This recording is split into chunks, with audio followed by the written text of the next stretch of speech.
ano po, Food Service and Management, BTVTED. Sa ano tayo? Sa BTVTED siya. Teacher din siya, pero for cookery and secondary lang. Possible tayo. Pwede din sa ano, business kasi ano, naga-food nga. So, pwedeng maging teacher, pwedeng maging business management. Opo. Oh.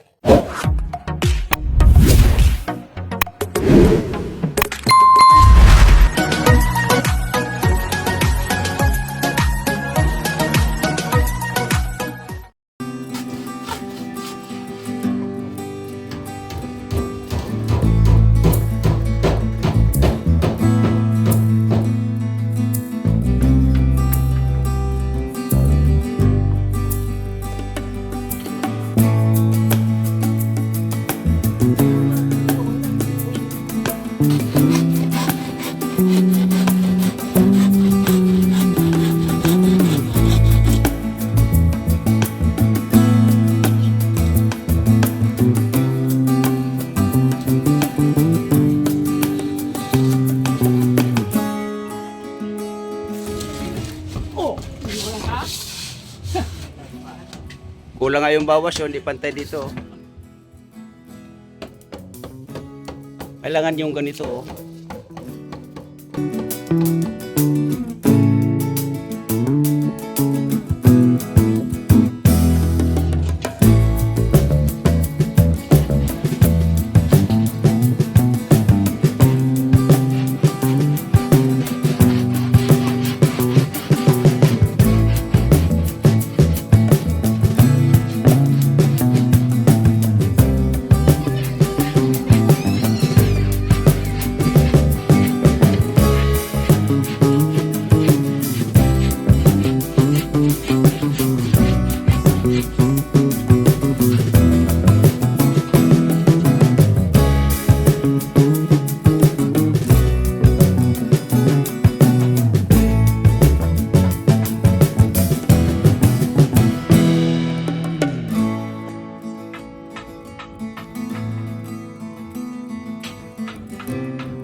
Ito naman po ay lilinisin ito. So ito nga ano, yung ano ng saingan nila dito. Kaya dito ang magiging dingding dito ay yero. So ito na lang po ang last na gagawin dito. So okay na. Ayan, nagkaroon na ng maayos na bubong dito. Ayan o. So ito naman ay lilinisin lahat to. Lilinisin naman yung lahat. At okay na. Yan, kita ninyo, kaya maraming salamat ulit Ate Roland, no? Thank you po na marami. So magiging maayos na ang pagsaing ni Asteria at ng kanyang lola. So ngayon.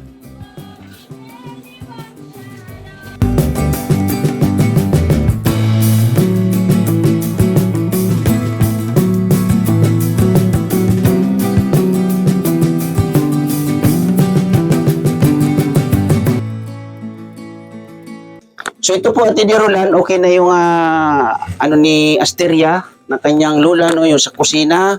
Ito okay na. So nandito yung mga gumawa, no. At yung ano niya, dingding ay ano tawag nito? Yero. At yung plywood po Ate Roland, ito nagkasya dito, no. Pero ito ay lalagyan pa rin natin niya ng Volcasil. Depende yan kung madudublehan natin yan ng yero, no. Para ito, kasi didingdingan pa rin to, and then ito gagawan pa to ng pinto. And then yun nga po, no, mga kalingap, mga kaibigan natin, Roland, hindi natuloy yung ano nito kasi nga hindi pumayag yung kausap ni Nanay Susana doon sa gagawin sa ng Puso Negro. Kaya ang mangyayari dito ay maggagawa ng another or bagong Puso Negro na si tatay na daw yung lolo ni Asteria ang maghuhukay.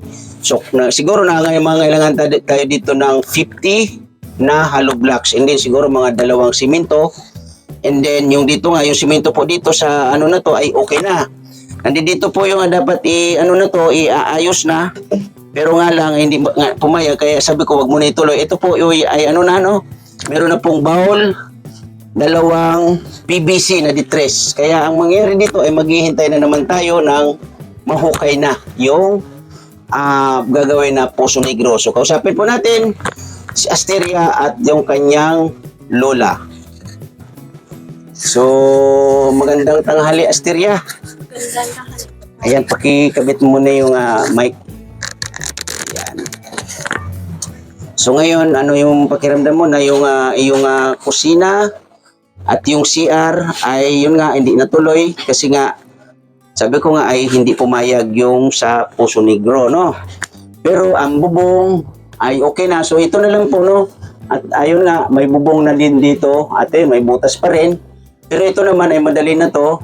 Lalagyan na lang yan ng harang. At ito na, no? Kita ninyo po. Yan, may ano na po yan dyan sa ibabaw. Yung pinakabubong niya, no? At ito nga, yung mga gumawa niya dito, oh. Kita ninyo. So ito, medyo gagawin pa sana to pero nga ay wala na tayong time, no? At siguro kailangan malinis na rin dito. So matatanggal po 'yan sa another natin na update dito kay Asteria May. So Asteria, ulitin ko, okay na yung bubong ng kusina ninyo, no? So ngayon, anong pakiramdam na hindi ka na siguro magsasaing dito, magsasaing doon, or kung saan-saan mo dadalhin yung, ano ba tawag yun, nanay? Anong tawag yan? Yung saingan, kung saan-saan dinadala, no? Kung saan dinadala yung pugon. O yung pugon, kung saan yung walang, Ito nga ng uling. kung saan yung walang tolo, doon magsasaing, doon dadalhin yung pugon, di ba?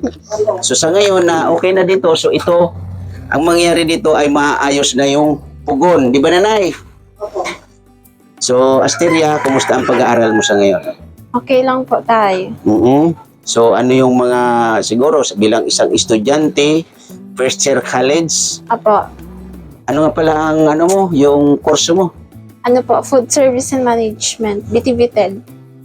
Food Services Management, ano yan? Saan related yung kurso na yan? Saan na tayo? Sa PTVTED siya. Mm-mm. Teacher din siya pero for cookery and secondary lang.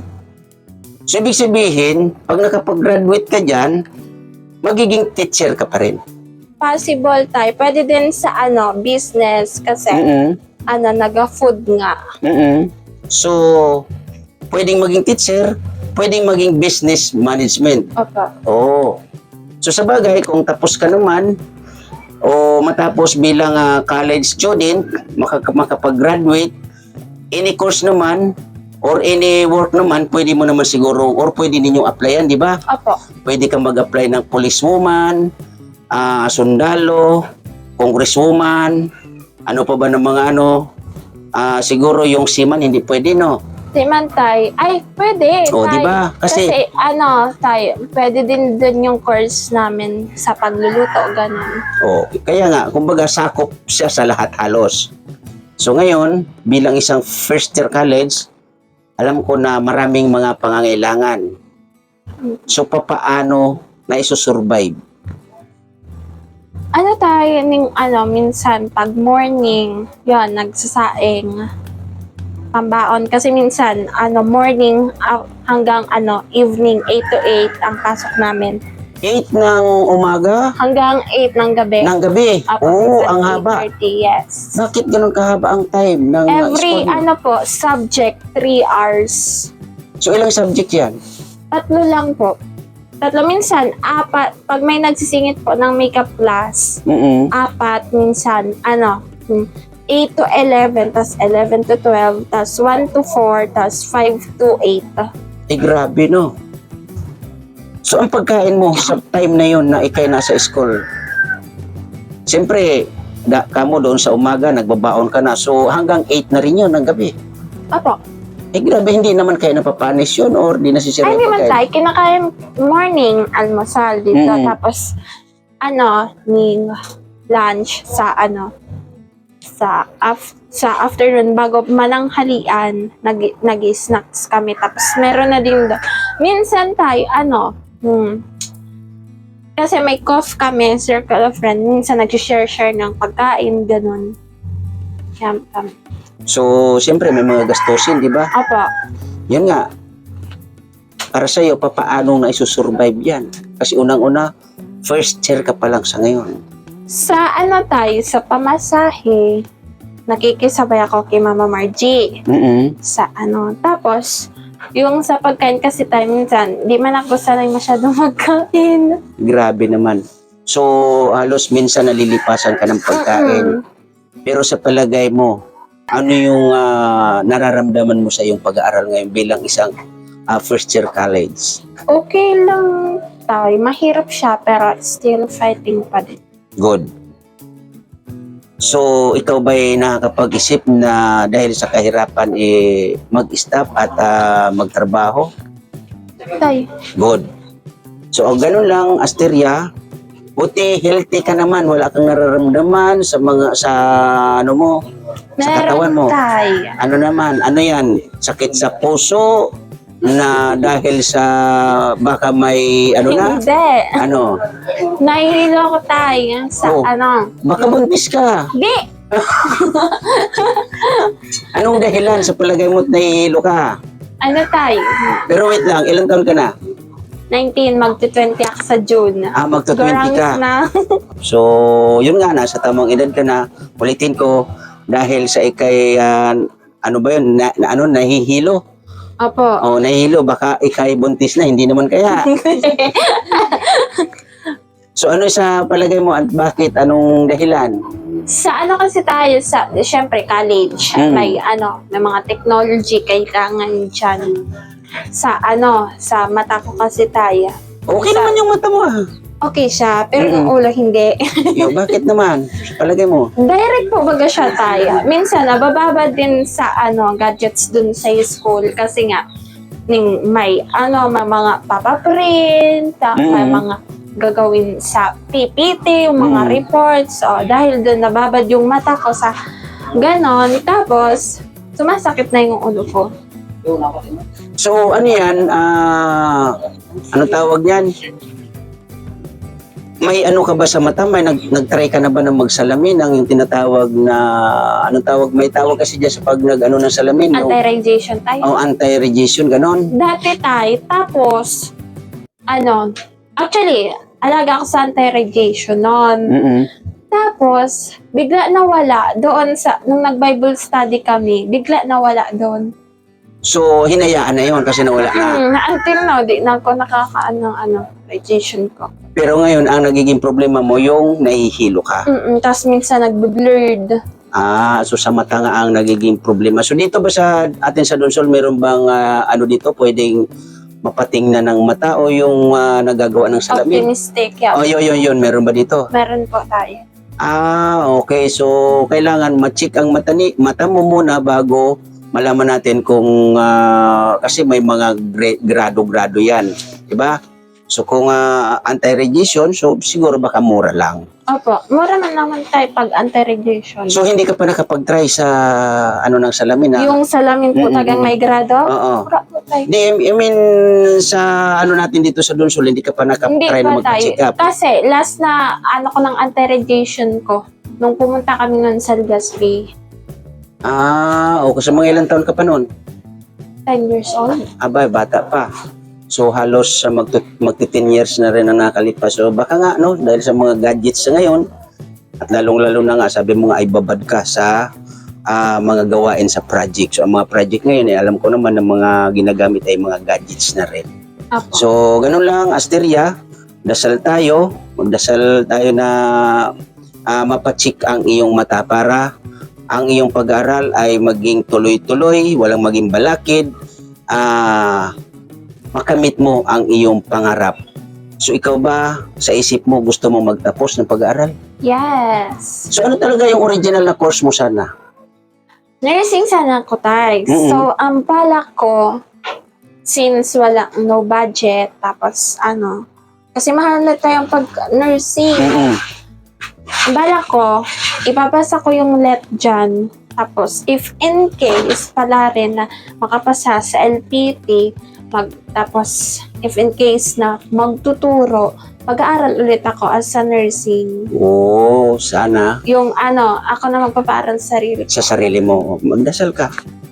Para, yun nga, sabi ko nga, ang pagdarasal ay isang katuparan yan sa pangarap. Okay? So, ngayon, ay lipat tayo kay lola mo. Nay, dito ka, Nay. Pakidikit sa ano. Yan. So, kwentuhan naman tayo, Nay. Ngayon na, Nay, ulitin ko, ay okay na yung inyong kusina. At yun nga, yung CR, bakit daw hindi pumayag si yung kausap mo dati doon sa Poso Negro sana? Ano daw po, kasi baka mapuno daw po ng bigla. So ngayon, kasi sabi naman ni tatay, ay siya na yung Maghukay maghukay. na lang daw po ng bago. Mga 50 hollow blocks ang magagamit diyan. Magagamit. And then yung mga ilang simento. So yun ang ano dito, Yung nanay. problema na lang po, yung sa hukay lang po. Sa hukay lang talaga ang Poso problema. Negro. Oo, yun ang problema. So ganun lang, nanay.